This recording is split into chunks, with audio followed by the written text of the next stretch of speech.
It could be said that he was the most prolific writer of his time. He wrote hundreds of letters, dozens of essays and plays, volumes of natural history, and more. He shared his thoughts on the Roman entitled elite, the doctrines of Stoicism, the conquests of Alexander the Great. But you know what? Seneca didn't write much about what he thought of both himself and his job at Nero's right hand. Seneca would apparently rather stare directly at the sun than look into the mirror. But we should contrast that with Marcus Aurelius, who we see force himself to examine himself.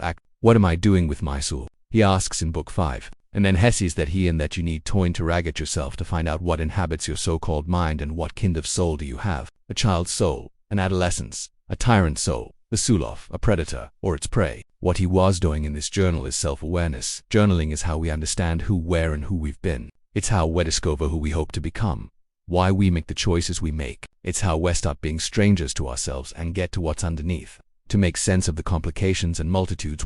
Yet so much of this wisdom is lost to us because we ourselves are lost, not to the world, to ourselves. One must know oneself. The mathematician philosopher B. Pascal reminds you, even if it does not help in finding truth, at least it helps in running one's life. Nothing is more proper. Becoming self-aware takes work, but from Marcus Aurelius to Montaigne and Joan Didion, it's all work that the wise do. They do it in their journals. They do it on their long walks. They do it in their new book. Wisdom Takes Work is now out wherever you buy books. This is their fourth and final book in Stoic virtue.